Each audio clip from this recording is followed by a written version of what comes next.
Good morning. ಇವತ್ತಿನ video welcome to my mini blog. ಇವಾಗ ಎಲ್ಲರೂ ಕಾಫಿ ಮಾಡಿಕೊಟ್ಟು ಎಲ್ಲರೂ ಕಾಫಿ ಆಯಿತು. ಸೊ ನಾನು ತಿಂಡಿಗೆ ರೆಡಿ ಮಾಡಬೇಕು. ಸೊ ಬನ್ನಿ. ತಿಂಡಿ ಅಂತೂ ಏನೂ ಮಾಡೋಕ್ಕೋಗಿಲ್ಲ, ಯಾಕಂದರೆ ನಿನ್ನೆ ಮೊಳಕೆ ಕಟ್ಟು ಸಾಂಬಾರು ಮಾಡಿ ಅನ್ನ ಮುದ್ದೆ ಮಾಡಿದ್ದೆ ರಾತ್ರಿ. ಸೊ ಸಾಂಬಾರಿತ್ತು. ಆಮೇಲೆ ಇನ್ನೇನು ಮನೆಯಲ್ಲ ಆಚೆ ಹೋದರು.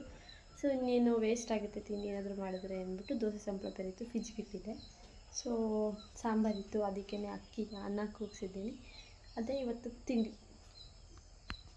ಸ್ವಲ್ಪ ಪಾತ್ರೆ ಐತೆ, ತೊಳೆದ್ಬಿಡ್ಬೇಕು. ತೊಳೆದು ಇವತ್ತು ಫ್ರೆಶ್ ಅಪ್ ಆಗಿ ಇವತ್ತಿಂದ ನಂದು ಹೊಸ ಡೇ ಸ್ಟಾರ್ಟ್ ಅಂತಲೇ ಹೇಳ್ಬೋದು. ಯಾಕಂದರೆ ಇವತ್ತಿಂದ ನಾನು ಡ್ಯೂಟಿ ಮಾಡಬೇಕು ಗೈಸ್. ಇವತ್ತಿಂದ ಕೆಲಸ ಸ್ಟಾರ್ಟ್ ಮಾಡಬೇಕು. ಸೊ ಬನ್ನಿ ಹೇಗಿರುತ್ತೆ ನೋಡೋಣ. ಆಲ್ರೆಡಿ 3 ಮಂತ್ಸ್ ಆಗೇ ಹೋಯ್ತು ಕೆಲಸ ಸ್ಟಾಪ್ ಮಾಡಿ. ಯಾವ ಥರ ಇರುತ್ತೆ ಅಂತ ನೋಡೋಣ. ನಾಳೆ ನಮ್ಮ ಬ್ಯಾರುಟ್ಟು ಹಬ್ಬ, ಅದು ಗುರುವಾರನೇ ಬಂದಿದೆ. 430ನೇ ವರ್ಧಂತಿಯ ದಿನ, 404ನೆಯ ಪಟ್ಟಾಭಿಷೇಕ.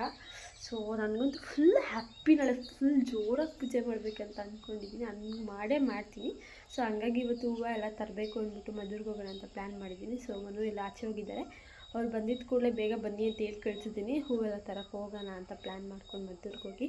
ಸೊ ಮಮ್ಮಿನೂ ಹೂವೆಲ್ಲ ಬೇಕು ಅಂತ ಹೇಳ್ತಿದ್ರು. ಸೊ ಅವ್ರಿಗೂ ತೊಗೊಂಡು ನನಗೂ ಏನೇನು ಬೇಕಂತೆಲ್ಲ ತೊಗೊಂಡು ಹೋಗ್ಬಿಟ್ಟು ಬರೋಣ ಅಂತ ಅಂದ್ಕೊಂಡಿದ್ದೀನಿ. ಸೊ ಯಾವ ಥರ ಇರುತ್ತೆ ಅಂತ ಗೊತ್ತಿಲ್ಲ. ಸೊ ನೋಡೋಣ. ಸೊ ಗೈಸ್, ಮದ್ದೂರಿಗೆ ಹೋಗೋಣ ಅಂತ ಪ್ಲ್ಯಾನ್ ಇತ್ತು. ಸೊ ಪ್ಲ್ಯಾನ್ ಚೇಂಜ್ ಆಯಿತು. ಚನ್ನಪಟ್ಟಣ ಹೋಗೋಣ ಅಂತ ಅಂದ್ಕೊಂಡು ನಾನು, ನನ್ನ ತಮ್ಮ ಮತ್ತು ಮನು 3 ಜನ ಚನ್ನಪಟ್ಟಣಕ್ಕೆ ಹೊಟ್ವಿ. ಯಾಕಂದರೆ ಅಲ್ಲಿ ಒಂದು ಸ್ವಲ್ಪ ಕೆಲಸ ಇತ್ತು. ಆ ಕೆಲಸನೂ ಮುಗಿಸ್ಕೊಂಡು ಹೂವೆಲ್ಲ ತೊಗೊಂಡು 2 ಕೆಲಸನೂ ಆಗುತ್ತೆ ಅಂದ್ಬಿಟ್ಟು ತೊಗೊಂಡು ಅಲ್ಲೇ ಹೂವೆಲ್ಲ ತೊಗೊಂಡು ಸೊ ಏನಾದ್ರು ಚಾಟ್ಸ್ ತಿನ್ನೋಣ ಅಂದ್ಬಿಟ್ಟು ಹೋಗಿ ಅವರಿಬ್ಬರು ನೂಡಲ್ಸ್ ತೊಗೊಂಡ್ರು ಮತ್ತು ಗೋಬಿ ಮತ್ತು ಮಸಾಲೆ ಪುರಿ ನಾನು ಆರ್ಡ್ರ್ ಮಾಡಿದೆ.